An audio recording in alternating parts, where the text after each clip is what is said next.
So in this video, we're going to create a DMD action pack with the Media Pinball editor.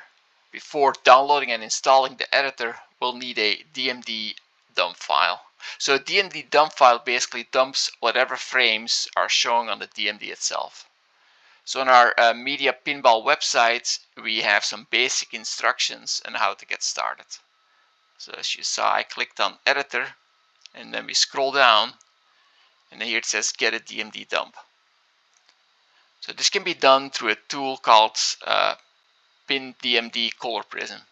So to download that tool, you go follow this link here on GitHub, click it, then we go to the Win64 version, and then here we download Pin2DMD version 4 Win64.zip. Let's click here, click downloads, and then you're basically downloading that zip file. You extract it somewhere on your PC, and then we need to run that exe. So when you run that Pin2DMD exe, this comes up, Pin2DMD Color Prism. This is how it's set up by default. So if you, for instance, have a pinball machine that is a Bally Williams, like in my case, you would have to select that.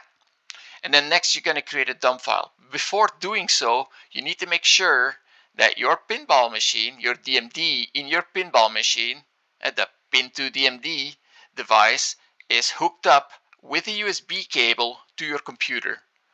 And then once that is, and you click on create dump file, you basically just select the folder, and then you'll start extracting whatever is on that DMD to your computer in that folder. But again, you need to make sure that your DMD is hooked up with the USB cable to your computer, and obviously your pinball machine needs to be turned on.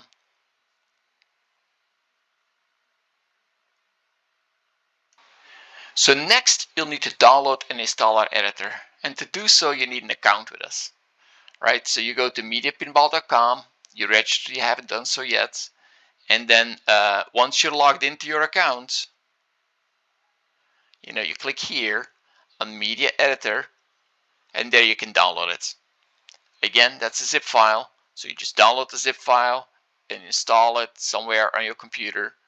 Then you run the setup.exe file, and then you get started. So once you start Media Pinball Editor, you should see this window where you can start by entering your game name. So in my case, The Getaway. Then you're going to select your DMD file. Right, this is the file we just recorded with the Pin2DMD tool. And let's make sure we select the TXT version. Okay. Then you need to select the DMD pinball mode. So that was the mode that we used during the creation of that dump file, and in our case that was Bally Williams. Then we're going to set the default video or image.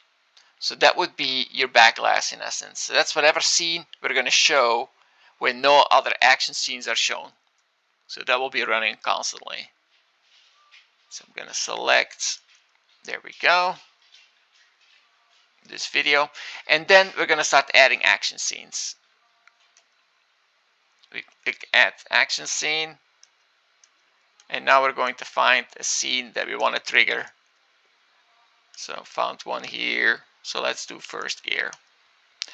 So we want to trigger the scene as soon as the word first appears on the screen. So to do so, I'm moving my mouse cursor to the top left corner. I hold my left button down and I select the word first by holding that left button down and scrolling all the way to the right bottom corner, and then I'll let go.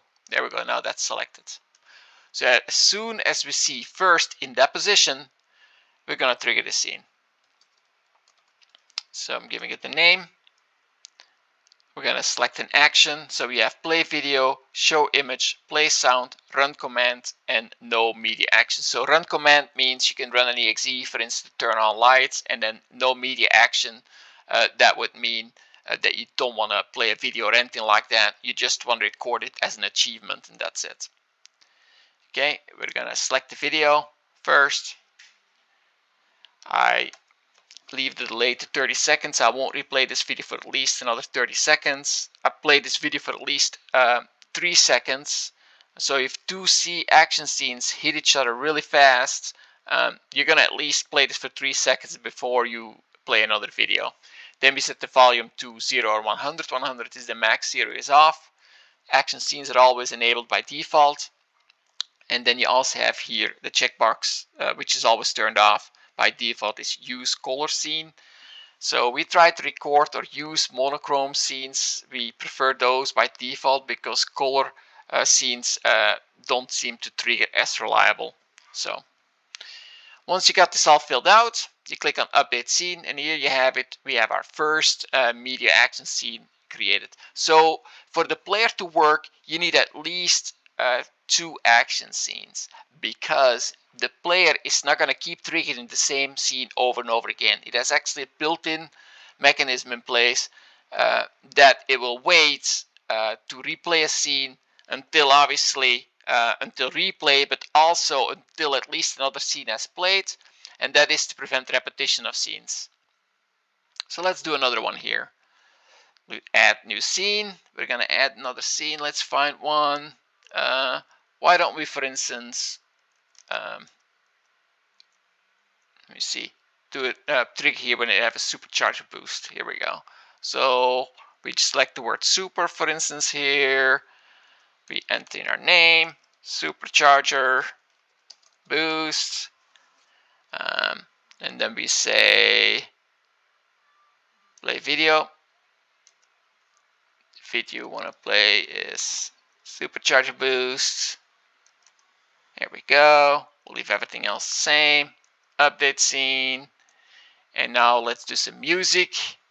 Again, let's click on add new scene. Let's see. We want to do that. Sure. At the moment that you have 0, 0 shown, we want to play sounds. Let's call this music. And then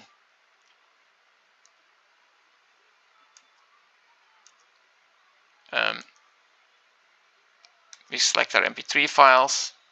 If we select multiple, right, I just basically click the first one, held my shift key down, selected all the other ones. And now what it's going to do when you select multiple sound files or video files, it will just randomly pick one. Again, that's something we definitely want people to do, otherwise, you know, it gets boring when you keep triggering the same video over and over again.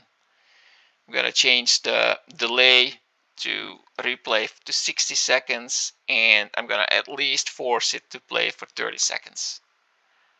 Update scene. There we go.